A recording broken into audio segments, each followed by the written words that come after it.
Hello, this is Andrew Middlemost here. I'm one of the Newsprep people, and I'm here to tell you a little bit about what Newsprep does and who we are and what kind of information we require. First of all, who are we? Well, Newsprep are a group of Sydney TV news editors. We're a rotating group who move through the position, so you might get a different person each day of the week. However, one thing that's worth bearing in mind is that it's usually only one person who's in this seat and doing this job each day. So consequently, sometimes we find ourselves a little bit stretched. The best way to contact us is using the email newsprep@sbs.com.au, or you can try us on this extension 94302502. What do we work on and what do we do? Well, we work on world news, and the area is staffed between 11 and 7 days a week. Our primary duties are ingesting material to Quantel from the bureaus, places like Brisbane, Adelaide, Perth, and liaising with those correspondents.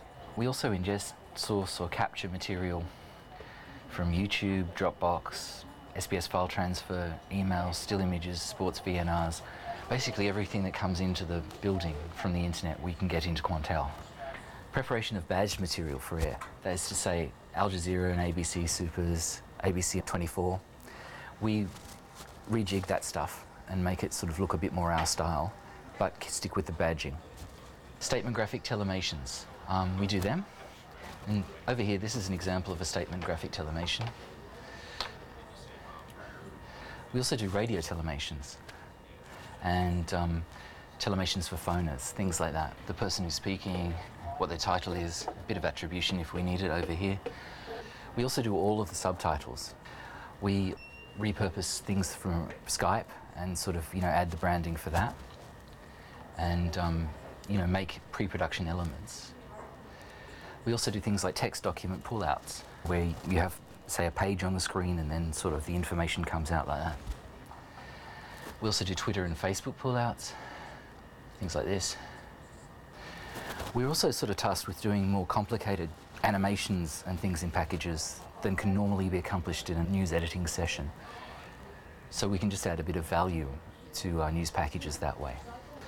And on weekends we generate all of the video content for online, and we also repurpose our content for PNG. So what information and material do we need you to supply? These are some good general principles. Please be specific in your information. Be clear in your information. If you're providing us with material, we would like the highest quality material that you can get your hands on. Provide accurate information. Lastly, the earlier the better. The sooner that we can do it, the sooner we can deliver it to you. What sort of thing do we mean by specific? When you give a URL or a web link to a site that you wish to have video captured from, please give an individual indication among multiple videos of which one you require. Likewise with sort of Twitter and Facebook, if you point us in the direction of a specific post, please, that would be very useful rather than someone's page. Something like a subtitle, what sort of do you mean by specific and accurate? This is an example of a subtitle, and this is the kind of information that we require. We'd like you, if you can, to check the title of the name of the person and the title of the person to make sure that they're correct. We would also like you to get the correct casing and send it to us exactly, because that way we know that we can copy and paste these details straight in as a text document. It saves us from trying to spell things and often spell things incorrectly. The casing also for the text is important. So the more specific and more granular the information, the better off we are. If you are giving us a radio grab or a quote, it really helps if you can give us attribution as well as sort of the title and the specific wording of the quote, because this is in quotation marks. What we try to do is just get what we can and make it look as pretty as we can for air. And the last thing I wanted to say is, if possible, can you copy everything in when you're sort of doing it to the supervising producer, just so that we've got another set of eyes on it for accuracy and for casing and things of that order. Make your emails very specific and very granular, and that way we can do our best to accommodate those requests. Well, thanks a lot. Bye.